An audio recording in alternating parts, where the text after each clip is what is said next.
how I got started doing comedy, early on in life, I really didn't know I wanted to be a comic. I just knew I liked to make people laugh. Like, that's the way I spent most of my days. Like 80% of my daytime was spent trying to figure out how to make people laugh. And a lot of times in making people laugh, I got into trouble doing it. So I used to get sent to the principal's office quite a lot. Some of my best performances were in the principal's office. Standing ovations I got were actually me standing because I got a whooping and I couldn't sit down. So that's pretty much how I got started. And when I came to Boston and I found there was a comedy community here, I really got serious about it. Started doing comedy clubs like the Comedy Studio, Nick's Comedy Stop, the Comedy Connection, which I'm a regular at. All these I'm regular at. And it's a new place called Tommy T's, and the Emerald Owl, which is an old school comedy club. So I worked with Monique, Bill Bellamy, Arnez J, Earthquake, that's them calling now.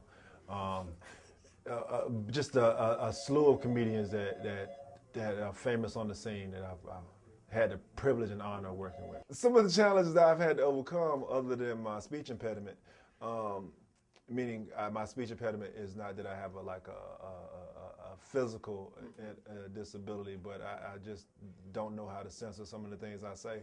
That's the impediment. But which is good for comedy, because I say stuff. I think about Bernie Mac always say, I say stuff that you're afraid to say. Yeah, yeah. absolutely. So comedy allows me that opportunity to do that. And I know when I used to do a miracle program called Public Allies back in North Carolina, one of the things they always told me was that I need to be careful of the weight of my words. So I learned how to taper that. But with comedy, it allows me to just use that muscle and let it go. I'm not into comedy for the money. And although that's, it's a great incentive, I like to get paid. And I love what I do. I love doing comedy.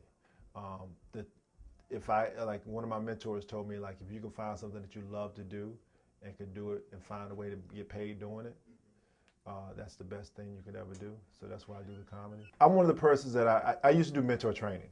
I used to be I used to be the director of mentor training at Mass Mentor Partnership. So I know the whole gambit around mentoring, how important it is, how useful it is. So anytime I get into a situation where I have a chance to learn from somebody, I take advantage of it. I mean, like, there's nothing like pursuing your passion. There's no more rewarding feeling than doing what you love to do and what you're meant to do. But first thing you need to make sure is that if that's your passion or not. So a lot of times people go after things that they think that they're supposed to be doing when it's just something that's fun. Yeah.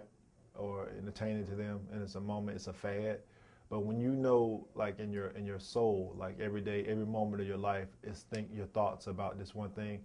Like comedy for me, comedy and being a comedian and being a superhero, as I defined it, for me, are like the love of my life.